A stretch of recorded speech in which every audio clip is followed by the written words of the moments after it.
Hi, this is JC Calhoun, and I haven't eaten anything all day. This is Not So Pro, the YouTube channel for the educators and students in the music community. Today I want to go over how to set up a concert snare drum stand because literally everybody, and I mean everybody, screws this one up. So let's just get started. First up, we want to check and make sure that we have everything together in our stand. We want to make sure that we have all the little bits and pieces to hold up your $200+ snare drum, or any other piece of equipment that you might be putting on it. First, what you want to do is check the plastic inserts and the wing bolts, the rubber sleeves, and really anything that could be ejected from the stand as you're playing it or moving it around. Once you have those pieces, I want you to take the stand apart and lay it down on the ground. First, let's take the stand base, which is the part that has the legs on it, and open it up. Open up the stand with the feet on the ground and with the wing bolts facing you. The simplest way to do this is to put the front leg on the ground and take the back legs, which should be on your side, and pull them at the same time. This just makes it pretty easy overall to get your legs opening up if the stand happens to be a little bit rusty or old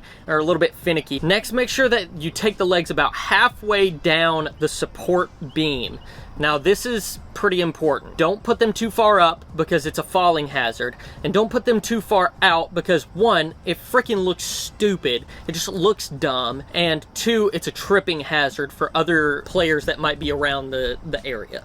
To lock the legs in place, use a medium amount of pressure to retighten that wing bolt. If you use too much pressure, it could potentially warp the metal on the inside of the support beam and then also bust or break the plastic pressure ring that's on the inside of that. Then, if you don't use enough pressure, it could potentially fall out while you're playing and or moving it around. The same thing goes with all of the wing bolts. Make sure that you do this for every single one of them. I'm going to reiterate it in this video, but again, do that for every single wing bolt you ever have, period. End of story. Next, loosen the topmost wing bolt on the stand base. Make sure that this bolt isn't screwed in really far whenever you take the top basket part out. Again, don't do it. It will bust the pressure ring inside of the support beam. Then, you'll never be able to use the stand ever again or adjust the height, so keep that in mind. Now we're going to take the snare basket top piece and we're going to insert it inside of the base. Never ever ever, for never ever ever, force the top part into the base.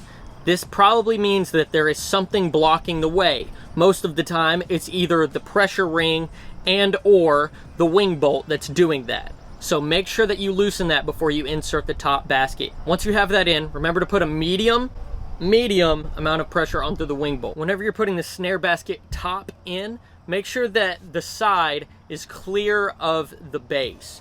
Make sure that you have easy access to both parts, the basket adjuster and the angle adjuster. Then shift it into this orientation. I'll explain why in just a minute. Adjust the angle of the basket to be as close as level as possible. Then open up the snare basket. That's the piece with the claws on it. To keep the natural wear and tear to a minimum, hold on to one of those claws and then loosen the basket adjuster. Then drop the basket claws down to the appropriate height of where you just adjusted it from. This keeps the plastic from wearing down and having just any unnecessary pressure on anything that's happening. Make sure you don't release the claws down too far.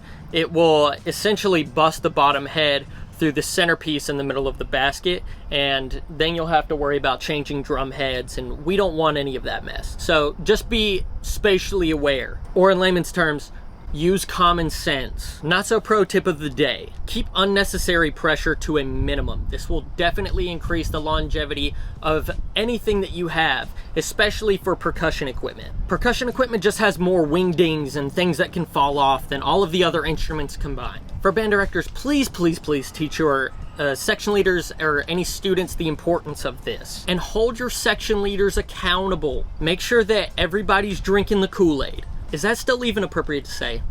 I don't really know. If you get your section leaders on board with it, the rest of the students will get on board, and then it'll just be a monkey see, monkey do situation, and everybody's gonna keep track of it. It'll be just like running a business. You have the managers, you have the employees, and then there's you, which is the boss. So run it like a business. The kids are way smarter than you think, even if you don't think they are. Please keep that in mind.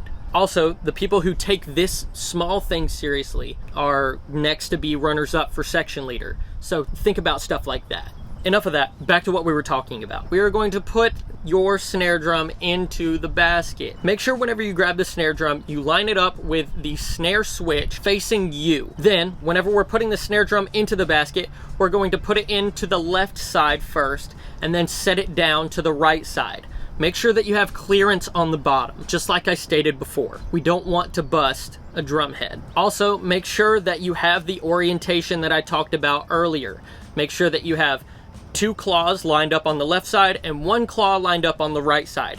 This is only going to work if you do what I'm telling you to. Now that you have inserted the snare drum into the basket, you're now going to place your hand on the bottom of the drum and lift up ever so gently. The reason that you're doing this is so that you can lift the drum over the rubber sleeve of the claw. Remember how we talked about not using unnecessary pressure?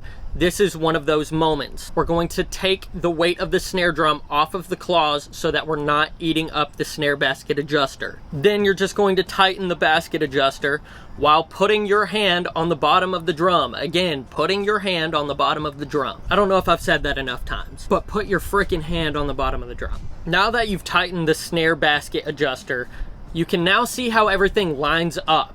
Notice how the orientation of the basket keeps the claws free and away from the snare strainer. The snare strainer is right in front of the player. All the top basket bolts are readily available to the player.